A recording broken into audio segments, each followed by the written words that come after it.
What's up, guys? This is John from Heavyset Tactical, and I have another knife review for you today. This one's going to be a slightly shorter video, and it's actually on a new type of knife that I don't have many of in my collection, and I really kind of respect the knife maker and the quality, and it's actually a new steel for me. So this is the Toor Knives Field 3.0, and it's made by a company again called Toor Knives,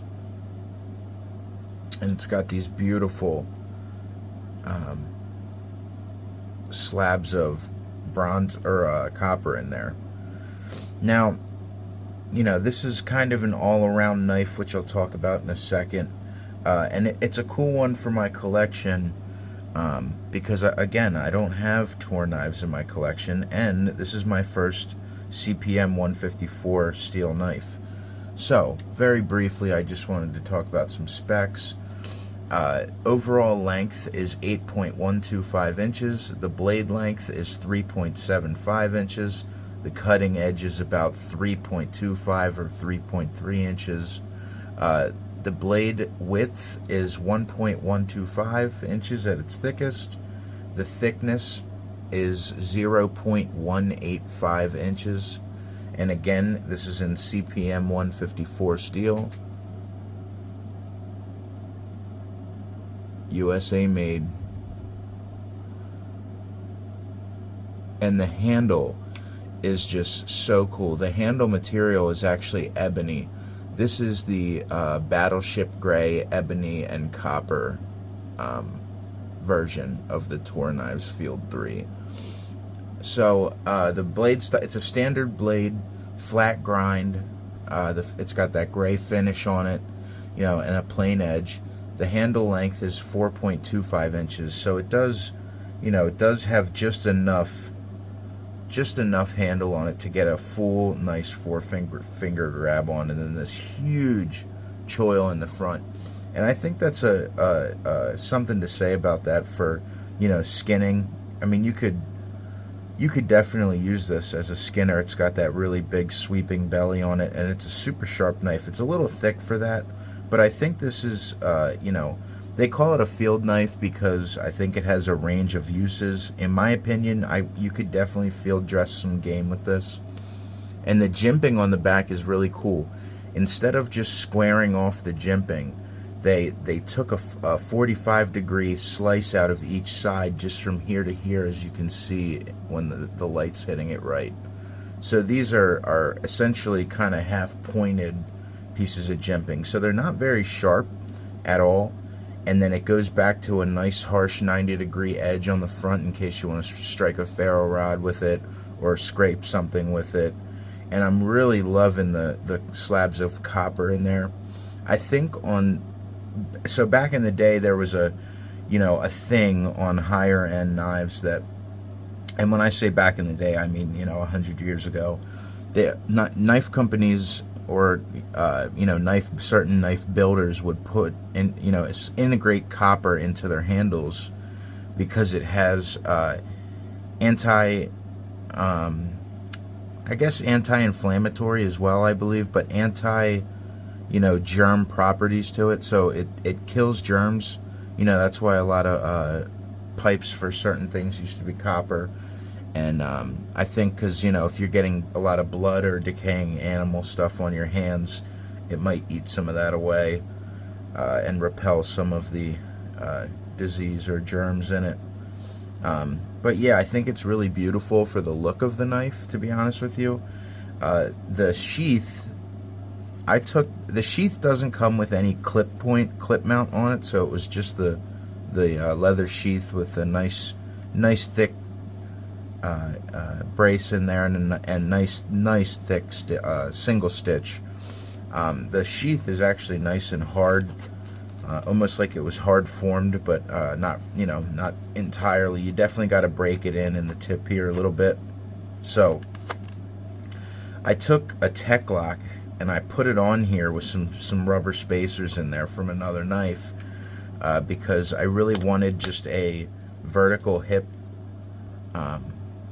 carry for this knife because it's very beautiful. You know, I wanted people to be able to appreciate the leather. And the handle's unique. Now they did 45 off that tip there, so you could have a, you know, a good pommel strike, sharp pommel strike if you really needed to, or hit in a tent peg, or hit anything that you really need to hit with the end of a knife. But the leather is actually, I think it's recycled. If I read this correctly, it's recycled saddle leather, which is real high end. You know, it's actually real leather, super hard, smells just like real leather's supposed to smell. Doesn't have all those crappy chemicals on it. It's not some thin kind of, you know, BS leather these days.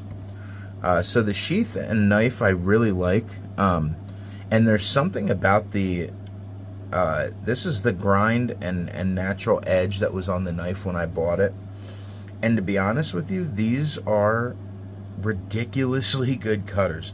Now, the only thing I've cut with this was a little bit of cardboard just to kind of see what it was hitting for, you know, and kind of see how the first, you know, just how it cuts, because most of my knives at some point have went through cardboard.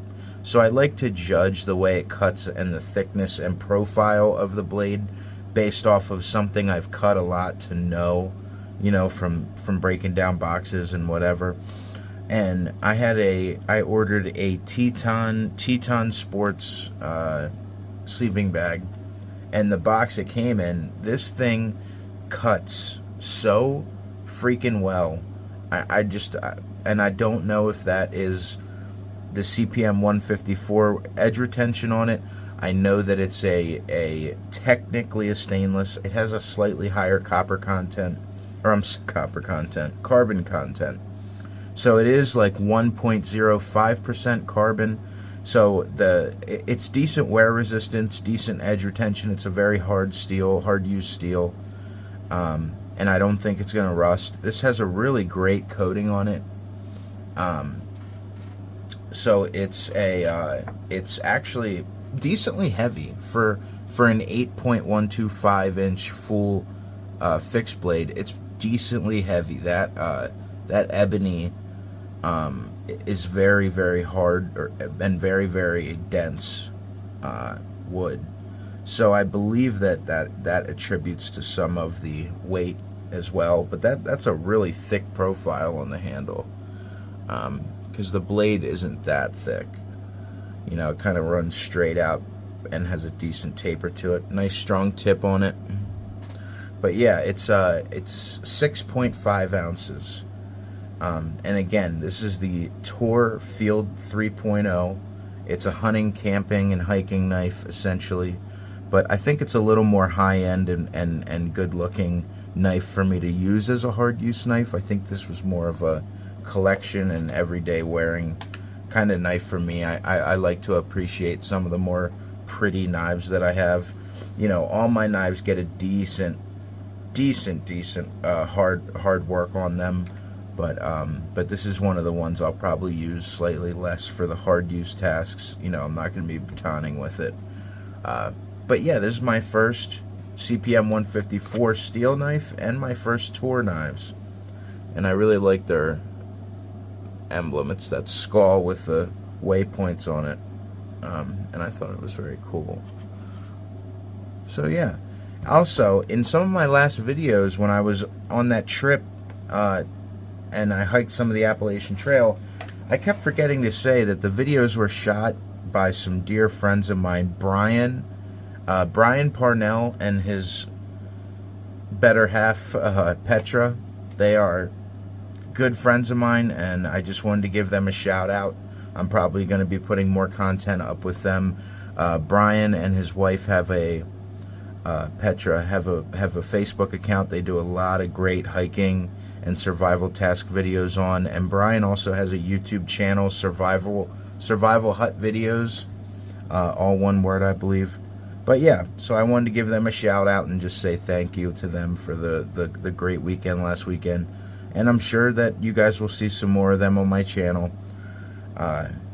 So let's talk price. This is a very expensive knife. Toor Knives makes really high-end stuff. I think these are going for about $250 to $275 these days, depending on what website you get them at. You know, all my knives at some point end up in my collection, and I think this is one that I'm really happy to be putting in there. So I will add some links down below for probably DLT Trading and Blade HQ. I think they're out on Blade HQ right now. They're $250 on Blade HQ.